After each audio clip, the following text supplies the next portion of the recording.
அனைவருக்கும் வணக்கம். Saravanan astro channel வழியாக உங்கள் ஜோதிட ரத்னா சரவணன் பேசுகிறேன்.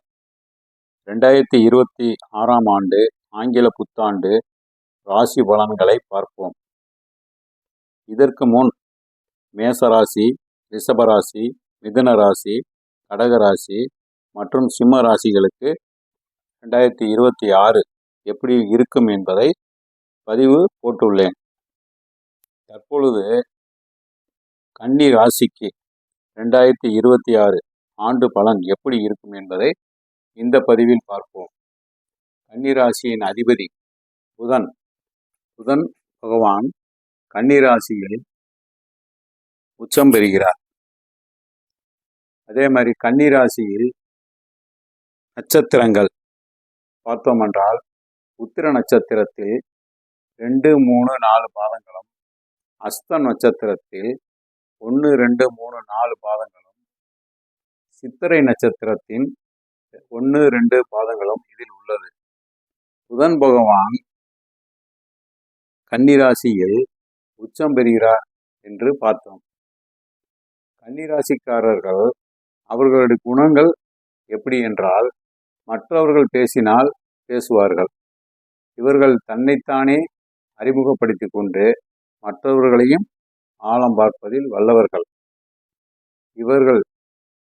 இவர்களுடைய திறமை மற்றும் தகுதியை பிறர் அங்கீகரிக்க தவறினால் இவர்களே மகுடசூடல் நிலையை மேற்கொள்வார்கள்.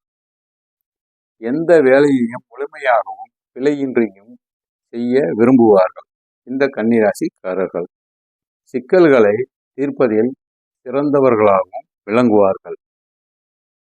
அதே நேரத்தில் சில சமயங்களில் அதிக விமர்சனத்துடனும் இறுக்கமாகவும் தோன்ற வாய்ப்புண்டு. கன்னி ராசிக்காரர்கள் புதனின் ஆதிக்கத்தில் இருப்பதால் அறிவில் சிறந்தவர்களாகவும் எப்போதும் கற்றுக்கொள்வதிலும் தகவல்களை பரிமாறிக்கொள்வதிலும் ஆர்வமாக இருப்பார்கள். கன்னிராசிக்காரர்களே, மகிழ்ச்சி தானே. அடுத்து ராசி பலனை பார்ப்போம். 2026 ராசி பலன். கன்னி ராசிக்காரர்களுக்கு இந்த 2026ஆம் ஆண்டு பெரிய மாற்றங்களும் முன்னேற்றங்களும் இந்த வருடம் ஏற்பட உள்ளது. குரு பகவான் பார்த்தீங்கன்னா 10ஆம் வீட்டிலிருந்து ஜூன் மாதத்திற்கு பிறகு 11ஆம் வீடான லாபஸ்தானம், அதாவது கடகத்திற்கு அவர் வருகிறார். எனவே பெரும் வெற்றிகள், சமூக ஆதரவு உயரும். ராகு ராசிக்கு 6ஆம் வீடான கும்பத்திலும், கேது ராசிக்கு 12ஆம் வீடான சிம்மத்திலும் இருக்கிறார்.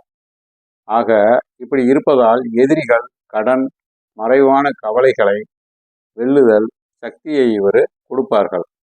இதற்கு முந்தைய ஆண்டில் ஏற்பட்ட பணியிடத்தில் ஏற்பட்ட சிக்கல்கள், நண்பர்களால் ஏற்பட்ட சிக்கல்கள் இந்த 2026இல் மறைய தோன்றும். அடுத்து இப்போ குரு பகவானை பற்றி பார்ப்போம். குரு ஜூன் மாதத்திற்கு பிறகு பார்த்தீங்கன்னா 11ஆம் வீட்டில் இருப்பார். ஆக அப்படி இருக்கிறதுனால எப்படி இருக்கும்? தொழில் லாபம் ஏற்படும், திட்டங்கள் நிறைவேறும் மற்றும் பணியிடத்தில் அங்கீகாரம் உங்களுக்கு கிடைக்கும். பணியிடத்தில் மனக்கட்டுப்பாடு மிகவும் அவசியம் தேவை. தொழில் முனைவோர் மற்றும் விவசாய தொழில் செய்வோர் சிறிது நீங்கள் கவனமாக செயல்பட வேண்டும். இருந்த போதிலும் பெரிய நஷ்டம் உங்களுக்கு ஏற்படாது. கடன் தொடர்பான சிக்கல்கள் தீர்க்கப்படும். இப்போ பழைய கடன்கள் முடிய உங்களுக்கு வாய்ப்பு உண்டு. மேலும் புதிதாக வீட்டு கடன், வாகன கடன் போன்ற கடன்கள் வர வாய்ப்பு உள்ளது. இது புதுசாக உங்களுக்கு வரும். பண வருமானம், அதை பற்றி நம்ம பார்க்கும்போது நன்றாக இருக்கும். மேலும் திறமைக்கேற்ற வெற்றியும் உங்களுக்கு கிடைக்க வாய்ப்புள்ளது. குழந்தை வேண்டுபவர்களுக்கு நல்ல வாய்ப்பும், திருமணம் சார்ந்து எதிர்பார்ப்பவர்களுக்கு ஒரு நல்ல அமைப்பும் உண்டு. அயல்நாடு சார்பாக அனுமதி, அதாவது விசா போன்ற அனுமதியும் கிடைக்க ஏதுவாக அமையும். பெரும்பாலும் ஆரோக்கியத்தை பற்றி நம்ம பார்த்தோம்னா பெரும்பாலும் ஆரோக்கியம் சிறப்பாக இருக்கும். பொறுமையும் மனக்கட்டுப்பாடும் அவசியம் உங்களுக்கு தேவை. சிலருக்கு பார்த்தீங்கன்னா சிறிய அளவில் உடல்நிலை பிரச்சனை வரும். ஆனால் அது பாதிப்பு உங்களுக்கு இருக்காது. குழந்தைகளின் கல்வியில் முன்னேற்றம் ஏற்பட நன்றாக இருக்கும். அப்ப கன்னிராசி அன்பர்களுக்கு ஒரு நல்ல நிலைமையே ஏற்படும். முடிவா கன்னிராசிக்காரர்களுக்கு இந்த 2026ஆம் ஆண்டு கடந்த ஆண்டு குழப்பத்திலிருந்து விடுபட்டு ஒரு முன்னேற்றமான ஆண்டாக அமைய வாய்ப்பு உள்ளது. தொழில் முன்னேற்றம் உண்டு. இருந்தாலும் வெற்றிக்கு தங்களுடைய புத்திசாலித்தனமும் விடாமுயற்சியும் இருந்தால் மகத்தான வெற்றியை அணிவிக்க உங்களால் முடியும். சரிதானே? ஓகே, கன்னிராசி அன்பர்களே, மகிழ்ச்சி தானே? மேலும் மேலும் சிறப்பாக இருக்க பரிகாரம் தேவை என்பதால் அதற்கு முன் கன்னிராசிக்காரர்கள் லைக் செய்யுங்கள், ஷேர் செய்யுங்கள், சப்ஸ்கிரைப் செய்யுங்கள். இப்போ பரிகாரத்தை சொல்லி விடுவோம். சனி பகவான் வழிபாடு. சனி பகவானுக்கு வாரந்தோறும் எள்ளு தீபம், அதே நேரத்தில் கருப்பு துணி போன்ற பரிகாரங்களை நம்ம செய்ய வேண்டும். அதே மாதிரி ராகு வழிபாடு. இப்போ ராகுன்னா அதிதேவதை துர்க்கைக்கு நம்ம அந்த ராகு காலத்தில் வழிபாடு செய்வது நல்லது. குரு வழிபாடு செய்யுங்கள்.